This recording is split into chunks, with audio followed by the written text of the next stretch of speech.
Parents का प्यार, घर का आराम छोड़कर पढ़ने आते हैं, स्कूल घर जॉब की जगलिंग में दिन बिताते हैं, डिटर्मिनेशन कुछ करने का रखता है मन को स्ट्रॉन्ग, तभी तो परदेश में भी ये अपने जलवे दिखाते हैं। ये है student of the week. Students को जानते सब है, पर पहचानो मेरे यानी कि जैमिन के साथ शो आपनो गुजराती के special segment student of the week पर। Yes, now is the time, ladies and gentlemen, 10:04 Student of the Week. जनवरी 2021 में जब मैंने ये पहली सीरीज की थी, तब 20 स्टूडेंट्स हर एक एपिसोड में मेरे साथ जुड़े। उन्होंने अपनी स्टोरी बताई, उन्होंने ये भी बताया कि कितना स्ट्रगल था, उन्होंने ये भी बताया कि वो स्ट्रगल के बाद कितना सक्सेस था। But now it's time for season 2, student of the week season 2। आज मैं उसकी शुरुआत करने जा रहा हूँ। ज़रूरत है आपकी हेल्प की, आपके सपोर्ट की और आपके रिस्पॉन्स की, क्योंकि हमेशा हर किसी के आजू बाजू 10 ऐसे स्टूडेंट ज़रूर होंगे जिनको आपने नोटिस किया होगा, जिनके स्ट्रगल को, जिनकी सक्सेस को। अभी टाइम है उनको वर्ल्ड के साथ शेयर करने का, और इसीलिए मैं यहाँ पर हूँ स्टूडेंट ऑफ द वीक लेकर। आज है हमारे साथ निहारिका चोपड़ा, जो शेयर करेगी उसकी स्टोरी। उस स्टोरी में उतार चढ़ाव भी है, बहुत सारी बातें भी हैं, पर उन बातों के बीच में हमारे लिए बहुत सारे मैसेज हैं। मैसेज इसलिए क्योंकि यार सालों हो चुके हैं इस चीज़ को करते करते, और जब साल हो चुके हैं तो एक्सपीरियंस भी उतना हो चुका है। ज़्यादा बात ना करते हुए सबसे पहले निहारिका को वेलकम करते हैं। How are you today? I'm really fine. Thank you for asking. How are you? I'm good. Thank you. कब आए थे फिर आप ये, और कौन सा वो डेट था, कैसा टाइम था, कौन सा कॉलेज था, कौन सा कोर्स था? तो मैं यहाँ 16 दिसंबर 2016 सॉरी, Okay. उस दिन मैं यहाँ आई। Okay. और Saint Clair college computer networking course था। अच्छा। तो मेरा जनवरी इनटेक था, तो मैं अराउंड 15 डेज पहले यहाँ लैंड हुई थी। Okay. और मेरे अंकल आए थे मुझे लेने। उस Okay. दिन स्नो स्टॉर्म था। Okay. तो फर्स्ट टाइम मेरा एक्सपीरियंस था, मैंने स्नो देखी थी। उससे पहले मैं कभी बाहर गई नहीं थी, कभी कुछ ऐसा देखा नहीं था। पर सभी बहुत परेशान थे, स्नो स्टॉर्म चल रहा था, पर मैं बहुत एक्साइटेड थी स्नो को देख के। जब पहली बार होगा तो एक्साइटमेंट होगा। अभी एक्साइटमेंट होती है क्या? अभी उतनी नहीं होती। अभी मुझे होता है कि नहीं, इतना नहीं होना चाहिए। बाहर स्टूडेंट्स हैं, बसेस में जा रहे हैं, इतना नहीं होना चाहिए। हाँ, चलो कोई नहीं, वो तो हमारे कंट्रोल में नहीं है। कंट्रोल में जो चीज़ें हैं वो हम ज़रूर करेंगे, और उसके बारे में बात भी करने वाला है। तो फाइनली जब आप आए तो did you came after 10th, after 12th, और what was the mindset to come here? क्यों आए थे इधर? आफ्टर 12th ग्रेड मैं यहाँ आई थी, और मैंने नॉन मेडिकल किया था। तो Okay. मुझे एग्जैक्टली पता नहीं था उसके बाद क्या करना है। ओके। तो उसके बाद फिर मेरे पापा ने मुझे बोला कि लेट्स जो ट्राई आइल्स करते हैं। उसमें अच्छे स्कोर आ गए, उसमें अच्छे बैंड्स आ गए, तो ऐसे प्लान बन गया। पर मैंने कभी नहीं सोचा था कि मैं यहाँ कनाडा आऊँगी। मेरा कोई ऐसा सपना नहीं था बाहर आने का। और ये जस्ट बैंड्स अच्छे आ गए तो पापा का माइंड बन गया कि चलो इट्स ओके, कनाडा भेजते हैं, वहाँ अच्छा रहेगा।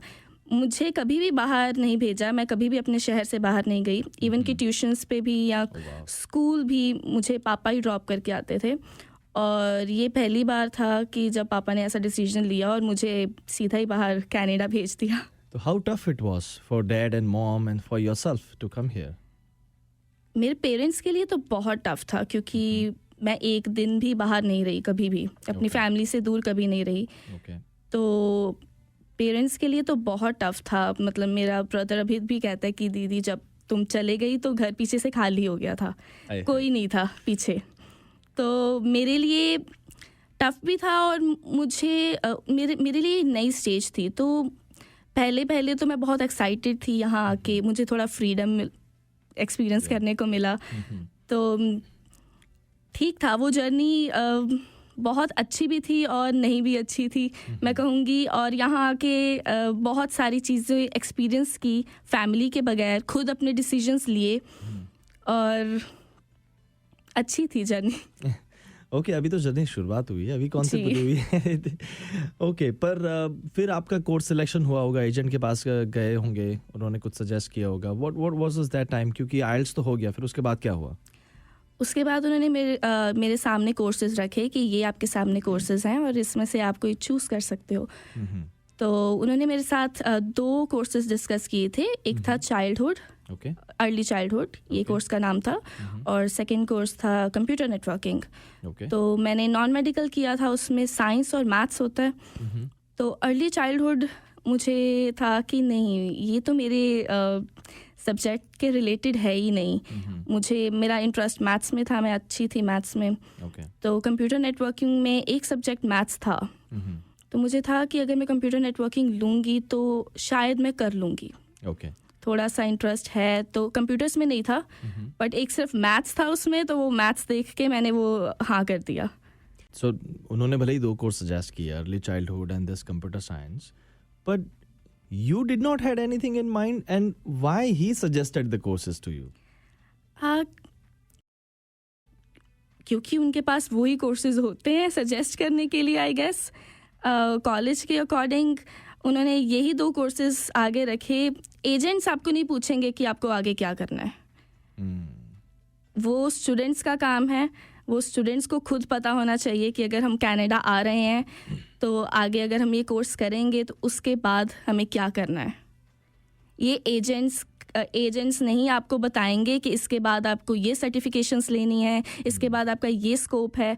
नहीं, वो अपना काम करेंगे, उनको वीज़ा लगवा के देना है, वो आपको कोर्स आके रखेंगे और बाकी स्टूडेंट्स को खुद डिसाइड करना है. तो ये कोर्सेज ऐसे होते हैं जो लोग सजेस्ट करते हैं, वो जिनमें ज़्यादा इजी वीज़ा मिल जाए, या फिर उनकी प्रोसेस काफ़ी इजी हो जाए, या फिर हमारे एकेडमिक्स देखने के बाद वो बताते हैं कि उनको पता है कि 1 2 3 ये काम तो चलेगा ही चलेगा. हाँ, ऐसा होता है. उनको पता होता है कि ये कोर्स अगर हम ऐड करेंगे तो इससे फाइल स्ट्रॉन्ग होगी और वीज़ा मिलने के चांसेस ज़्यादा हैं. उनका एक्सपीरियंस इतना होता है.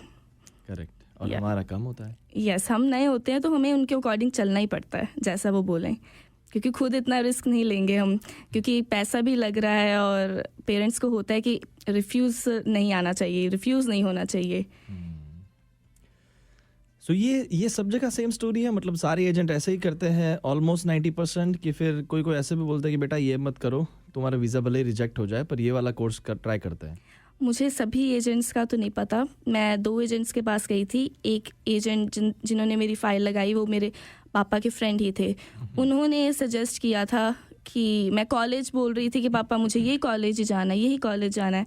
उन्होंने मुझे गाइड किया था कि नहीं, इसकी फ़ीस देखो इतनी ज़्यादा है, क्या करोगी उस कॉलेज में जाके तुम. कि पर मुझे था कि नहीं, वो इतना पॉपुलर कॉलेज है और ये इसका तो मैंने नाम भी नहीं सुना. तो उन्होंने बोला नहीं. तो थोड़ी सी उन्होंने इस वे में गाइडेंस दे दी, और बट मुझे नहीं लगता और भी कोई एजेंट इतना आगे तक गाइड करेगा आपको. So students, that's a red alarm for you. If you are listening or if you're watching our video, make sure if your agent is suggesting something, that's good. I mean, it's their experience. But you also need to think, is it fruitful for you or not? Yes. So ये सारी चीज़ों के बाद course के दौरान कुछ ऐसा हुआ कि यार मैं ये कोर्स में क्यों आ गई, ये मैं कहाँ आ गई, वो any sort of experience? जब मैं यहाँ आई तो मुझे पता लगा मेरा कॉलेज अराउंड 3 घंटे दूर है जहाँ मैं रह रही हूँ. तो स्नो में जाना, 3 घंटे ट्रैवल करके जाना, और वहाँ से 3 घंटे, तो 6 घंटे मेरे सिर्फ ट्रैवलिंग में जा रहे हैं, और वहाँ मेरी क्लासेस लग रही हैं अराउंड सिर्फ 5 घंटे. और एक दिन तो ऐसा होता था सिर्फ एक ही क्लास होती थी 3 घंटे की, तो 6 घंटे मेरे ट्रैवलिंग में ही जा रहे थे. और फिर उसके बाद जब मैंने कोर्स ज्वाइन किया तो वहाँ सिस्को, जावा ऐसी लैंग्वेजेस थी जहाँ टीचर्स एक्सपेक्ट कर रहे थे कि बच्चों को बेसिक टर्म्स तो पता होंगी, पर वो कुछ ऐसी टर्म्स यूज़ कर रहे थे, मुझे कोई आइडिया नहीं था, कुछ नहीं पता था, किया ही नहीं था, कभी किया ही नहीं था. +2 के बाद सीधा जावा पे जंप करना बिल्कुल मेरे लिए तो बहुत टफ था. It might be tough for every student if Yes. they don't have prior experience. Yes, क्योंकि उसी क्लास में अलग अलग लेवल के स्टूडेंट्स थे. कईयों ने ग्रेजुएशन की हुई थी, कई कंप्यूटर साइंस करके आए हुए थे, कई मेरे जैसे +2 के बाद ही आ गए थे. तो टीचर्स को होता था कि पता है बच्चों को, ऑलमोस्ट सभी को पता है, अगर एक जना रिस्पॉन्स कर रहा है दूसरा भी रिस्पॉन्स कर रहा है, मतलब सभी को पता है, पर सभी को नहीं पता होता। और ये हमें ही पता है हमें कितना पता है। यस तो मैं बोलूँगी अगर आपको एजेंट सजेस्ट भी कर रहा है कुछ, तो आप अपनी सर्च ज़रूर करें कि कॉलेज, अगर आप जहाँ रह रहे हो कॉलेज कितना दूर है, उसका एनवायरनमेंट क्या है। But you could have changed, why you did not change the place? नहीं, मेरे पास इतने गट्स नहीं थे, और मुझे यहाँ काम भी मिल गया था। मतलब मैं 17th को यहाँ पहुँची थी और मेरी पहली शिफ्ट अराउंड 20th को थी, 2-3 दिन बाद थी मेरी पहली शिफ्ट। तो मुझे, और मैं अकेली थी, मेरे लिए बहुत टफ था मूव करना, और मैं इंट्रोवर्ट थी, किसी से हेल्प इजीली मांगती नहीं थी, मतलब कि बोलती नहीं थी कि मुझे ये प्रॉब्लम है। तो एडजस्ट किया, तब ठीक था। ओके, तो ये सारी स्टोरी थी भाई। निहारिका जब आई, उसका कोर्स था, ये था वो था। निहारिका आई थी 2016 में, 5 साल हो चुके हैं। एजेंट ने जो कोर्स सजेस्ट किया था वो कोर्स कर रही थी। अभी कोर्स फिनिश होने के बाद लेटेस्ट वीज़ा स्टेटस क्या है आपका? अभी मैं परमानेंट रेजिडेंस हूँ। लास्ट ईयर अगस्त में मुझे परमानेंट रेजिडेंस मिल गई थी। और अभी मैं कंपनी में as a customer service representative काम कर रही हूँ। Okay, so is that anything related to your course what you did? No, not at all. And why is that so?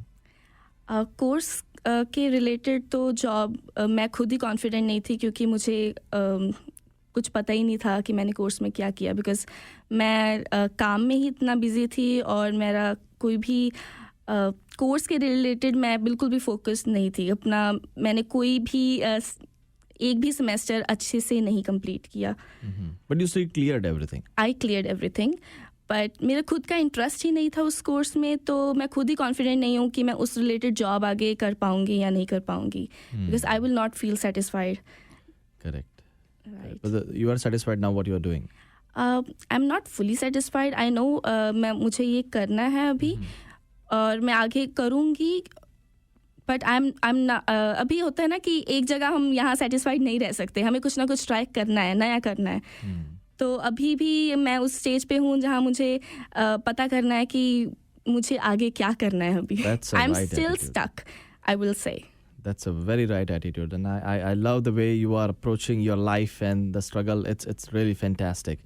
But इस सारी चीज़ों में जब आप ये जॉब कर रहे हैं, PR मिल गया, चलो जो फाइनल जो पहला पड़ाव था वो हमारा क्लियर हो चुका है, हमारे पास परमानेंट रेसिडेंसी है।